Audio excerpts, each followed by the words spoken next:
बचपन जिंदगी का वो एक हिस्सा होता है, वो लम्हे होते हैं जिन्हें हम याद करके कभी भी खुश हो जाते हैं, गुदगुदाते हैं। हम चाहते हैं कि क्यों न फिर से एक बार हमें बचपन मिले। दोस्तों, जगजीत सिंह की एक गजल में बहुत खूब कहा है उन्होंने कि ये दौलत भी ले लो, शोहरत भी ले लो, भले छीन लो मुझसे मेरी जवानी, मगर मुझको लौटा दो बचपन की वो यादें, वो कागज की कश्ती, वो बारिश का पानी। यानी कि बचपन को जब हम याद करते हैं कभी भी तो एक्साइटेड हो जाते हैं। आज इस एपिसोड में हमारे साथ ऐसे गेस्ट हैं जिनसे मुलाकात करने के बाद जरूर हम अपने बचपन को याद करेंगे। जी हाँ, आज हमारे साथ होंगे इंडियन सुपर हीरो शक्तिमान के एक कैरेक्टर, जिन्होंने उसमें घोष बाबू का रोल प्ले किया था। तो आज हम इनसे बात करने के बाद अपने बचपन को याद करेंगे, उन दिनों को याद करेंगे जब हम शक्तिमान देखने के लिए पूरे हफ्ते का इंतजार करते थे। और वीकेंड पे जब शक्तिमान आता था तो उसके लिए हम कितने एक्साइटेड होते थे कि हम शक्तिमान देखें, आगे के एपिसोड में देखें क्या हो रहा है क्या नहीं। तो चलिए, आज के इस एपिसोड में हम मुलाकात करेंगे जय मिश्रा जी से। इससे पहले हम कार्यक्रम को शुरू करें, एक छोटा सा ब्रेक लेते हैं।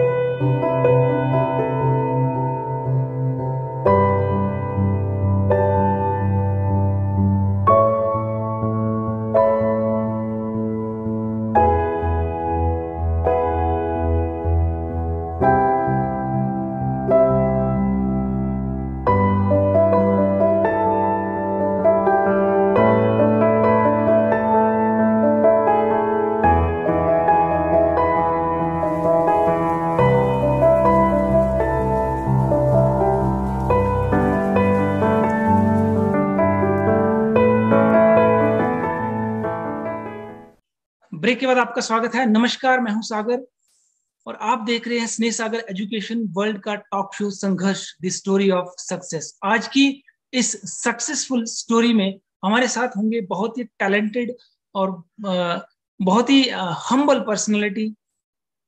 नमस्कार सर। नमस्ते। नमस्ते आप आपको और तमाम दर्शकों को भी मेरा नमस्कार। जी, आपका स्नेह सागर एजुकेशन वर्ल्ड के कार्यक्रम संघर्ष, द स्टोरी ऑफ सक्सेस में स्वागत है। सर, इस कार्यक्रम के माध्यम से हम चाहते हैं कि हमारे युवाओं के अंदर एक जोश पैदा हो, उनको आप जैसे सक्सेसफुल लोगों से आपकी लाइफ की स्टोरी सुन करके मोटिवेशन मिले। तो सबसे पहले तो मैं इस बात को लेके आज बहुत ज्यादा खुश हूँ, क्योंकि आपने उस सीरियल में काम किया है जिसको देखने के लिए हम अपने बचपन में बहुत ज्यादा एक्साइटेड रहते थे। और कितना मतलब दिल के करीब था हमारा शो शक्तिमान। तो शक्तिमान में आपने घोष बाबू, एक पत्रकार का रोल आपने किया था। आज भी हमें वो दिन याद है, आपकी वो सारी एक्टिंग याद है, क्योंकि वो शो हमारे दिल के बहुत करीब था। हमने अपने मतलब आज आपसे बात करके बचपन की वो यादें ताजा हो गई है। मैं आपसे पूछना चाहूंगा जी, कि मुझे भी कुछ। आपका जो टीवी सीरियल में या जो टीवी इंडस्ट्री में किस तरह से आना हुआ। जी, मैं जमशेदपुर झारखंड का रहने वाला हूँ और वहाँ मैंने ग्रेजुएशन तक की पढ़ाई की है। और वहीं मैं जमशेदपुर में ही थिएटर में काफी काम किया। नुक्कड़ स्टेज पे मैंने काफी ऑल ओवर इंडिया टूर किए हुए थे। एनएसडी का एक वर्कशॉप हुआ था हमारे शहर में, वो मैंने किए थे। तो इस तरह से एक्टिंग की विधा में जो भी मतलब सीख सकता था अपने शहर में, वहां से सीख के फिर मैं, चूंकि इसी लाइन में एक्टिंग में ही आगे बढ़ना था, कुछ करना था, मैं फिर बॉम्बे की तरफ रुख किया। और फिर बॉम्बे का अपना स्ट्रगल शुरू हुआ। यहाँ पे सब सारी चीजें, हमारे मित्र थे ब्रिजमोहन पांडे जी, जो शक्तिमान के राइटर हैं, अभी भी कई सीरियल वो लिख रहे हैं, गणेशा, जय हनुमान। अभी इनका बाल शिव चल रहा है एनटीवी पे। तो वो भी मेरे शहर के ही थे, हमने भी साथ में थिएटर वगैरह किए थे। उनके साथ ही मुझे फिर बॉम्बे आने का मौका मिला। और यहाँ आने के बाद कुछ दिन स्ट्रगल, दूसरे सीरियलों में काम करने का, इस तरह से एक दो सीरियल में मुझे मौका भी मिले, छोटे छोटे रोल मिले उसमें, लेकिन वो ऑन एयर नहीं हो पाया किसी कारणवश। फिर मुझे मौका मिला शक्तिमान की टीम से जुड़ने का, तो मैं इस टीम से मतलब प्रोडक्शन में भी इन्वॉल्व था, और उस करते करते ही फिर मुझे ये कैरेक्टर, मतलब 1 साल इंतजार करने के बाद मुझे ये घोष बाबू का कैरेक्टर मिला, जो काफी मतलब आप लोगों की वजह से पॉपुलर भी हुआ और काफी लंबा चला, मतलब करीब 7 साल ये सीरियल चला। जी बिल्कुल। और आज भी ये सीरियल कहीं ना कहीं चल रहा है। जी बिल्कुल, हम भी तो आप इसको लोगों का देखते प्यार देखते है। बड़े हो गए। जी। बहुत ज्यादा पॉपुलैरिटी इस शो की रही है, तो इसमें किस तरह से आपने ये रोल आपको मिला? इसमें देखिए, मैंने जैसे बताया आपको कि मुझे 1 साल का लंबा वक्त लगा था। मैं टीम में, तो प्रोडक्शन की टीम में 1 साल पहले ही जुड़ा हुआ था, जब शुरुआत इसकी बनने की प्रक्रिया शुरू हुई थी। और इसमें मैं फिर शक्तिमान में बात चल रही थी कुछ कि अलग कैरेक्टर में करने वाला था पहले, वो नहीं हो पाया किसी कारण, बस टेक्निकल प्रॉब्लम की वजह से। फिर मैं एक और दूसरे कैरेक्टर के लिए फाइनल हुआ कि ये शायद मैं करूंगा, वो भी नहीं हो पाया। फिर ये कुछ गंगाधर और गीता विश्वास, जो आज की आवाज की ऑफिस थी, उसमें कुछ नए कैरेक्टर इंट्रोड्यूस हुए थे, जिसमें जी एक घोष बाबू का भी कैरेक्टर था और एक बंगाली बिहारी कैरेक्टर उसमें थे। तो मेरा मोस्टली डायरेक्टर टीम और डायरेक्टर साहब दिनकर जानी जी जो हैं हमारे, उनकी तरफ से फाइनल हुआ था कि बिहारी वाला जो कैरेक्टर है वो जय करेगा। और चूंकि मैं प्रोडक्शन टीम में भी था, कास्टिंग में भी मेरी इन्वॉल्वमेंट थी थोड़ी बहुत, तो हम लोग इस घोष बाबू के कैरेक्टर के लिए दूसरे आर्टिस्ट को ट्राई कर रहे थे। और उस शाम हो गए, मतलब करते करते 8-9 बज गए थे, और तब तक कोई आर्टिस्ट फाइनल नहीं हुआ था। फिर डायरेक्शन टीम के जो हमारे थे एसोसिएट वगैरह, उन लोगों ने कहा कि ये कैरेक्टर फिर हम जय को ही शिफ्ट कर देते हैं। तो इस तरह से जी घोष बाबू का कैरेक्टर फिर मुझे मिला, और मैं फिर वहां पे, हालांकि लोगों को डाउट था कि मैं चूंकि बंगाली नहीं हूँ, बंगाली हालांकि कल्चर के काफी करीब रहा हूँ, जमशेदपुर का हूँ और बंगाल नजदीक में ही है, तो जानता था, समझता था चीजों को। जी लेकिन फिर भी मतलब उतने अच्छे से शिद्दत से उस चीज को कर जाना, निकाल लेना अपने करके अपने, तो बहुत ये मेरे लिए टफ काम था। जी लेकिन फिर भी बिल्कुल। मैंने किया, और लोगों ने मुझे फिर बहुत सराहा, बहुत आप लोगों ने भी इतना प्यार जी दिया, जी, बहुत बहुत पसंद किया। तो ये फिर सिलसिला चल पड़ा इस तरह से। फिर दूसरा, उन दौरान जिस तरह से आज टेक्नोलॉजी बहुत एडवांस है, तब इतनी एडवांस या इतनी फैसिलिटीज नहीं थी, तो किस तरह की प्रॉब्लम्स आप लोगों को फेस करनी पड़ती थी? नहीं देखिए, उस समय जब मैं बॉम्बे आया था, तो उस समय लोग, आर्टिस्ट जो भी काम के लिए, तो फोटो ने निकाल के ऑफिस उसमें जा जाके सारे ऑफिस में फोटो अपने छोड़ा जाता था, छोड़ते थे लोग। मैंने भी कई ऑफिसेस में उस दौर में फोटो अपने ड्रॉप किए थे, हालांकि उससे काम नहीं मिलता था।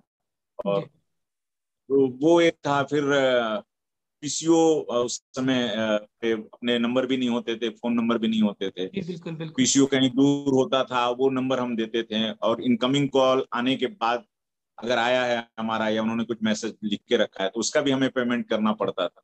ये जी बिल्कुल। शुरू के दिनों में ये परेशानी तो थी। और फिर लाइन लगना पड़ता था कि मेरा बारी आया तो मैं कॉल करके पता करूं कि क्या, किस लिए उन्होंने फोन किया था। तो इस तरह से एक दिक्कत थी। बाद में काफी पेजर आया, फिर धीरे धीरे मोबाइल, तो चीजें काफी थोड़ी आसान संघर्ष, होती चली गई। ये काफी संघर्ष था उन दौरान। तो सर, हाँ, आपका ये था कि जी। आपका पहले से ही ये शौक था कि आप एक्टिंग के क्षेत्र में जाएंगे, या आपने कोई दूसरी पढ़ाई पहले की? नहीं, मैं पढ़ाई तो ग्रेजुएशन तक मैंने किया था, और 9th-10th के आसपास ही मुझे अभिनय का शौक लग गया था। अ, अपने शहर में मैंने काफी नहीं, मतलब ग्रुप के जो मोहल्ले के नाटक, वहां से शुरुआत की। फिर शहर के बड़े रंगमंच पे मैंने शामिल, फिर कई संस्थाओं के साथ जुड़ के वहां पे कई हमारे सीनियर आज भी वहां पे थिएटर फिल्म कर रहे हैं, उन लोगों के साथ निजाम भाई थे, संजय भारती जी हैं, हरी भैया थे हमारे सीनियर, शिवलाल भाई थे। तो इन लोगों के साथ मिलके शिव प्रसाद भैया, अवतार सिंह, इन सब लोगों के साथ मैंने वहाँ पे काफी, अपने शहर में करीब 7-8 साल रेगुलर वहाँ पे नाटक किए। तो चूंकि मुझे अब अभिनय में ही कुछ करना था आगे, तो फिर मैंने बॉम्बे की तरफ रुख किया। जी क्योंकि वो यहाँ पे तो सारे सब लोग यहीं पे आके अपने अपने का जो भी है कला या जोर दिखाते जी हैं। जी, बिल्कुल बिल्कुल तो बिल्कुल। यही सोच के मैंने फिर बॉम्बे। जी। और दूसरा एक सीरियल जो बहुत ज्यादा फेमस रहा है, उसको भी मैं अगर पर्सनली कहूँ, मैंने भी उसे बहुत ज्यादा देखा है, वालिका वधू। अभी लॉकडाउन के दौरान वो फिर से रिपीट हुआ था, तो उसके काफी सीरियल, काफी एपिसोड मैंने भी देखे। उसमें आपका जो रोल था मुंशी जी का, वो भी आपने बहुत बखूबी से निभाया। अ, तो आपने बहुत सारी फिल्मों में भी काम किया है। अभी तक के जितने भी सीरियल या फिल्में जो आपने काम की, उसमें सबसे ज्यादा आपको किस में मजा आया है? नहीं देखिए, अब मैं बेसिकली करेक्टर आर्टिस्ट हूँ, मतलब चरित्र को जीने वाला आर्टिस्ट हूँ। तो मैं जो भी करेक्टर करता हूँ, मेरी पूरी कोशिश रहती है कि उस करेक्टर को मैं जितना से जितना मैं अपना एफर्ट डीपली। डाल सकूं, जी जितना जी बेहतर तरीके से कर सकूं। अभी जी लॉकडाउन की आपने बात किया, इसी लॉकडाउन के दौरान मतलब समझिए आप कि मेरे 4 सीरियल चल रहे थे, मतलब ऑन एयर थे टीवी के ऊपर। जी शक्तिमान चल रहा था ऑलरेडी दूरदर्शन पे, फिर जी बालिका बधू था, कलर्स पे रिपीट आ रहा था। जी और उसी दौरान मेरे डीडी पे 2 नए शो चल रहे थे। एक नई सोच, अभी भी वो चल रहा, रात में 9:30 10:30 बजे आता है।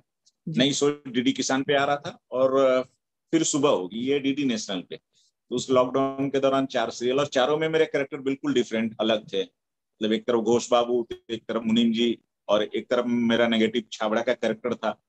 फिर सुबह होगी में, जिसके निर्देशक नासिर भाई थे, नासिर जी हाकिम अंसारी जी, जो शक्तिमान के एडिटर भी थे। और नई सोच जिसके डायरेक्टर आनंद कुमार जी थे, वो भी, मतलब ये इस तरह से। तो मैं सारे, उसमें मेरा मुस्लिम कैरेक्टर था सुलेमान भाई का। जी तो मैं बेसिकली हर कैरेक्टर को एक चैलेंज की तरफ से ही लेता हूँ, और ज्यादा से ज्यादा उसमें अपना एफर्ट जी कोशिश करता हूँ बेहतर करने की। जी। आपने बहुत से जो हमारे स्टार कलाकार हैं उनके साथ काम किया है। सबसे ज्यादा काम करने का जो जिसे कहते हैं सौभाग्य या फिर मजा, किस करेक्टर के साथ आपको ज्यादा आया है आज तक? देखिए, सबसे ज्यादा तो हमने अभी शक्तिमान में हमारे जो कृष खन्ना जी हैं, जी जो खुद हम लोगों ने उनको बचपन में पितामह के रूप में देखा है, और उन्होंने उस तरह से उस कैरेक्टर को जिस तरह से, मतलब उसमें अपनी आत्मा डाल दी है, तो उनके साथ काम करना ही मेरे लिए सबसे बड़ी सौभाग्य की बात थी। और शक्तिमान जैसे सीरियल इतना बड़ा पॉपुलर, जी इतना हिट शो में जी जी उन्होंने मुझे मौका दिया, प्रोड्यूसर भी वो थे चूंकि इस सीरियल के, तो मेरे लिए सबसे बड़ी सौभाग्य और किस्मत की बात थी जी कि उनके साथ काम किया मैंने। जी। बात आपने मुकेश खन्ना जी की है, तो सच में ही उन्होंने उसमें क्या कहते हैं, अपने महाभारत में सिर्फ जानने वाले, उन्होंने पूरा पूरा जीवन जो है उसी तरह से जिया है। ये बहुत बड़ा एक मोटिवेशन मुझे भी उनसे मिलता है। मैं भी काफी बड़ा फैन हूँ उनका।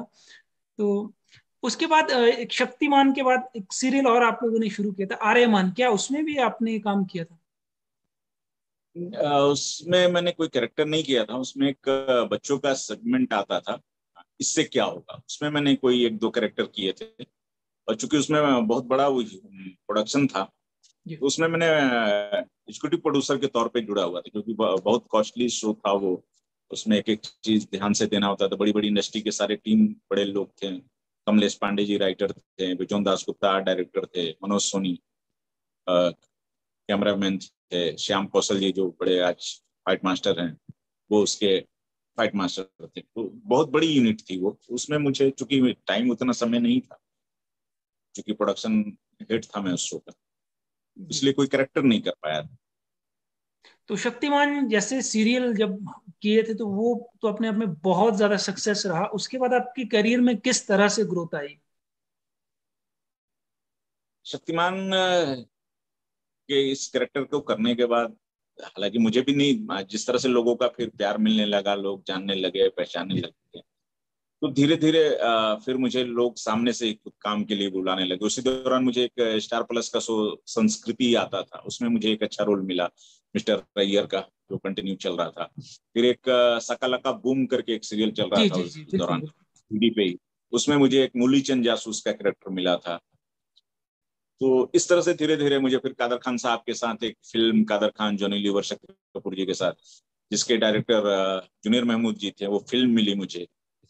फिर एक फिल्म विद्यार्थी करके, जेकी सराफ, राहुल रॉय, परेश रावल, मोहन जोशी जी, इन लोगों के साथ मुझे वो विद्यार्थी एक फिल्म मिली। तो इस तरह से मुझे काम धीरे धीरे शक्तिमान की वजह से मिलना शुरू हुआ।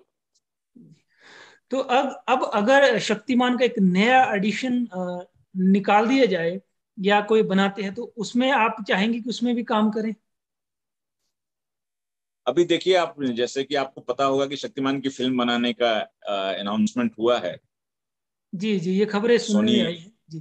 सोनी हाँ जी, सोनी फिल्म के साथ मुकेश खन्ना जी की जो प्रोडक्शन हाउस है विश्व इंटरनेशनल मिल के बना रहे हैं। तो आप लोगों का प्यार और स्नेह मिला तो जरूर हम कोशिश करेंगे कि उस फिल्म के भी हम हिस्सा बन सके, जी और जी, अपना हम जो भी भी चाहेंगे कि कैरेक्टर है हम वो आपको एक बार, हम भी चाहेंगे कि जरूर आप एक बार, हम आपको फिर शक्तिमान में देखें। तो सर, अगर ये शक्तिमान फिल्म बनती है तो इसमें हीरो का रोल किसको दिया जाए? क्या मुकेश खन्ना जी खुद करेंगे या फिर किसी यूथ को वो लेके आएंगे?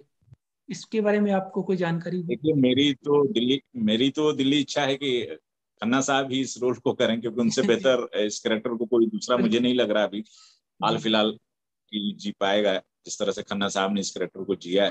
बिल्कुल बिल्कुल। क्योंकि सिर्फ पर्सनालिटी की ही बात नहीं है, उसके आध्यात्मिक जो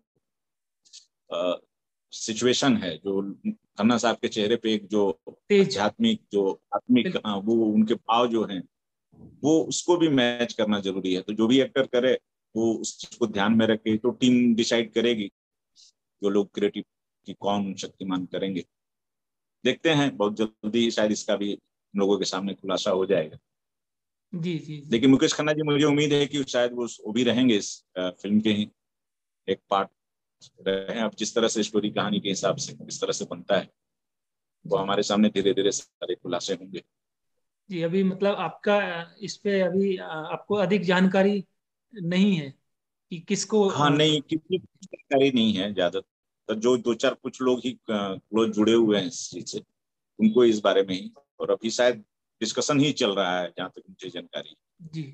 तो सर, ये जो शक्तिमान की पूरी यूनिट थी, बहुत दिल से बहुत साल तक एक साथ काम किया, तो अभी भी आप लोग सब संपर्क में हो?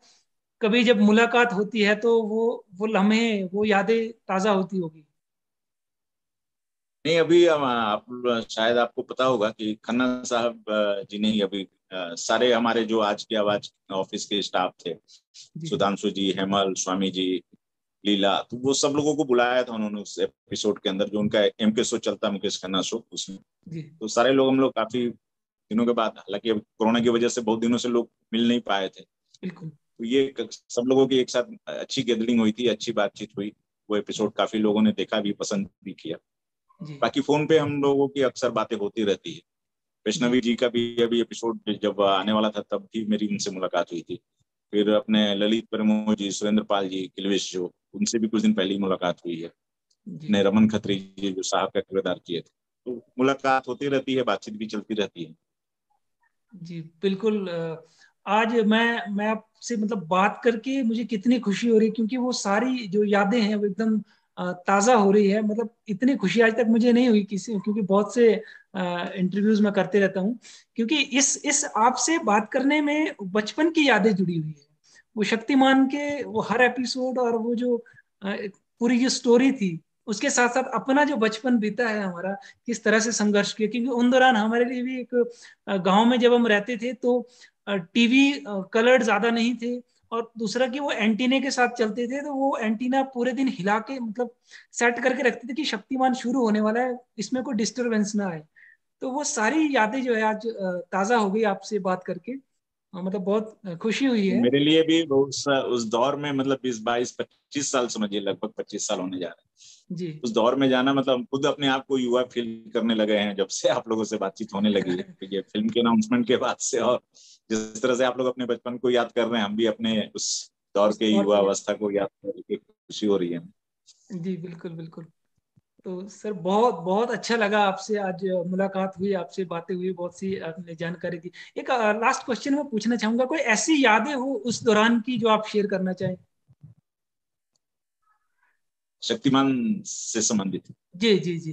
देखिए, शक्तिमान की तो यादें, मतलब उस पे हम किताबें लिखी जा सकती है पूरी, इतनी यादें हैं 7 साल तक। और चूंकि मैं प्रोडक्शन और उसमें कैरेक्टर दोनों चीजों को जिया हूं मैंने, तो काफी मेहनत, मतलब हम बिल्कुल एकदम समझिए कि रॉ मटेरियल थे। और जब आए थे बॉम्बे के अंदर और सीरियल से जुड़े थे, और वो करते करते एक प्रोडक्शन हेड हो जाना इस एक इतने बड़े मेरे लिए सबसे गर्व की बात थी। और जिस तरह से मुकेश खन्ना जी ने, दिनकर जानी सर ने, और जितने भी यूनिट के लोग थे हमारे सीनियर, सब लोगों ने जो मेरे पे भरोसा विश्वास किया, ब्रिजमोहन पांडे जी राइटर, जिस तरह से कैरेक्टर को उन्होंने डिजाइन किया, डायलॉग हमारे लिखे, सब लोगों का, कुकू खन्ना जी हमारे जो एपिसोड डायरेक्टर थे, वो जिस तरह से तो काफी कुछ है शक्तिमान के बारे में बताने कहने के लिए, समय कम पड़ जाएगा, शब्द कम पड़ जाएंगे। लेकिन मुझे खुशी इस बात की है कि इतने सालों के बाद भी उस कैरेक्टर की वजह से मुझे आज भी आप लोग इतना प्यार, इतना याद करते हैं। बिल्कुल आप सर। लोगों का बहुत बहुत धन्यवाद, बहुत बहुत शुक्रिया। जी, आपका भी बहुत बहुत धन्यवाद, आपने टाइम दिया। आप बहुत ही हम्बल पर्सनालिटी आपकी है। तो इसके आपसे मुलाकात करके, बातें करके बहुत अच्छा लगा। खासकर जो हमारे जो पुरानी यादें, आज 24 साल पुरानी यादें आपको भी ताज़ा हुई और हमें भी बहुत अच्छा लगा। तो सर बहुत बहुत धन्यवाद आपका इस शो में आने के लिए। थैंक यू, धन्यवाद। Thank you sir.